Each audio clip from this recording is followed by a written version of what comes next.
What's up, y'all, and welcome back to my YouTube channel. My name is A.D. McCann, and I create content that's meant to inspire young single Christian women to live their lives to the fullest while pursuing Christ. If it's your first time here, thank you so much for tuning in. You must be here because you're one of those women that I'm trying to reach and I'm trying to encourage by just giving you some encouragement and inspiration on how you can really just make your season of singleness absolutely unforgettable. All right, so a lot of these ideas that I'm presenting to you today, a lot of them I've done, and then some of them I wanted to do but didn't get around to it. So without further ado, let's start with the first one.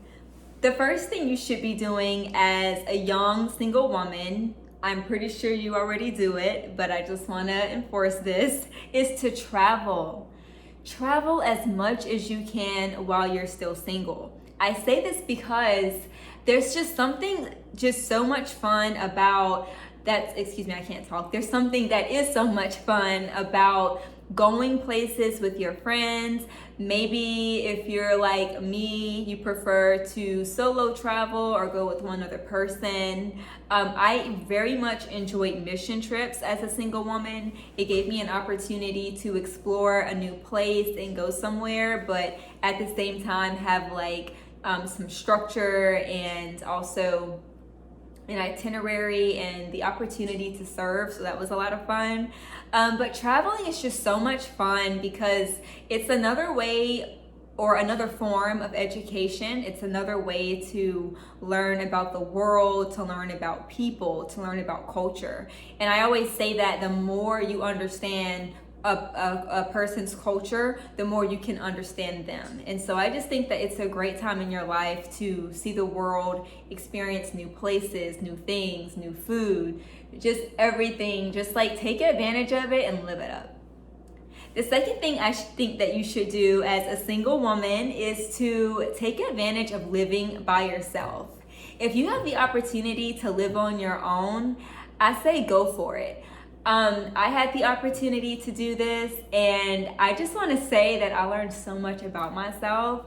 I already knew that I was clean and like organized, but when I lived on my own, I found just how meticulous I really am about things.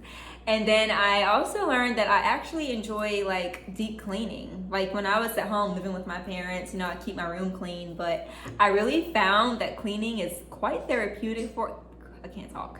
It's quite therapeutic for me, and too, living on my own just gave me the opportunity to learn how to manage a house, and I was able to discover my own personal style. Like there was this idea I had before I lived on my own of what I would like, but then when I had to start furniture shopping and making the house into a home, I went into a completely other direction that I never thought I would have gone into. What else? I think having my own kitchen too, that really sparked the chef in me. Before I liked to cook, but living on my own just really made me be proud of the space that I had in my kitchen, and yeah, I just owned it. So if you can live on your own, girl, go for it. Do it. Like, just do it.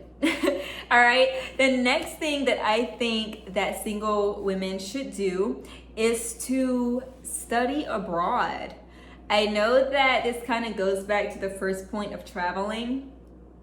I know that too, a lot of us, or a lot of you, why do I always do that? I try to like be where y'all are. Like I try to act like I'm still single just so I can fit in with y'all, but I'm married now. But I'm just so passionate about singleness. Like I'm just passionate. Like it just needs more love than it gets because it's a really dope season. But anyways, I know this goes back to the point I made about traveling, but I'm so serious. Like I know that education is important, and I know that for single women out there, pursuing continuing education, higher education is something that a lot of you want to do. But I just want to say, if you have the opportunity to get a solid and good education, but getting it in another country, I say go for that.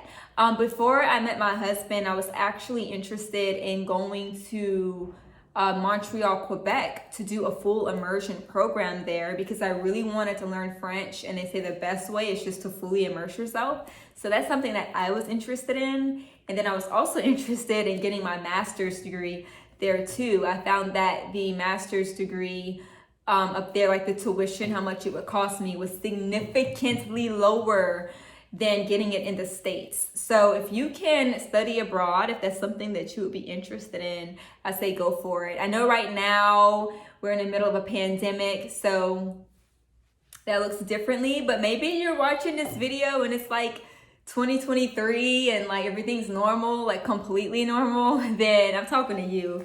Go for it. The next thing that I think you should do, which is the fourth thing on my list, is to take advantage of counseling. Yes, take advantage of counseling. I want to tell you that this is probably one of the most important things you can do for yourself. Now, there's some of you who have, you're just trying to think like, what would I go to counseling for? Like what, just because you go to counseling doesn't mean that there's like a pressing problem. Sometimes counselors just serve as a great person to go to help you navigate life. I know that maybe I could throw in a life coach at this point. If that's something you would be interested in, that's great too. But I think having a counselor is just a really awesome person to have in your corner as part of your support team and your support group, because I don't know, for me, I just like having someone to listen and talk to, someone to just hear all the crazy thoughts that go through my head. And maybe you're single and you have like opportunities in front of you and you don't know which one to pursue, or maybe you're wrapping up that degree and you don't know what your next step is going to be. Maybe you just want someone to process things with, and somebody that also doesn't have a bias. Having a counselor is great. And then maybe for some of you, you have walked through trauma, neglect, abandonment, abuse. The list goes on and on. I want to encourage you to get professional help and begin that process of healing. I had to do that myself, and I know that I wouldn't be the person I am today without that piece. Actually, the Lord put it on my heart to do that because it's true, hurt people. And even though I thought I was fine, the things that I had experienced were being manifested in other ways, really a lot through past behavior that I had and things like that. So if you can take advantage of seeing a counselor and having someone begin that process of healing with you, I say go for it. It's one of the best things that you can do for yourself, one of the best investments you could ever make. And I personally believe that counseling is something that's continual. I think it's great to have a counselor, not just when things are bad, but also when things are good. Like, it's just good to have that extra set of eyes and the extra set of ears. Moving on. The fifth thing that I think that single women ought to take advantage of is to take the time to discover your personal values. What do I mean by that? I know that's kind of loaded, but I'll try to break it down for you. So I'll give you an example. I am educated. I have a whole degree, yet I am a server and I'm also a realtor. And the thing is, I did what a lot of people do. I did the traditional thing for a little bit. I went to college, I graduated college, and then I went and got me a professional job.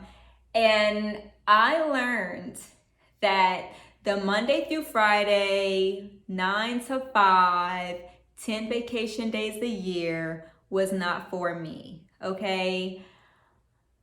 That was just, and I made it work. But a part of myself, I just felt like it was just dying, okay? And so one of the things that I discovered in my singleness was that I really value freedom. So you have to discover what you really value. You have to discover those things that are just part of your personal DNA, those things that you cannot compromise, those things that you cannot shake on, right? So for me, it's freedom. And that's why I'm a server and that's why I'm a realtor, because I can still do things to help contribute to my family financially, but at the same time, I don't want to feel trapped. I don't want somebody telling me how I'm going to live my life, or you can only be off this many days in a year. Like, that's just not for me. Like, that goes against everything that I am. So that's just not for me. So you have to discover and be able to pinpoint those things that are not for you. The next thing that I think that you should take advantage of as a young single lady is to develop new skills. Continue to add to that toolbox. Learn new skills. So when I was single, I would go to the Home Depot. I only did this a couple of times. I wish I would have done this more. But it was something so cool I discovered. So apparently on Saturdays at the Home Depot, they teach home improvement classes.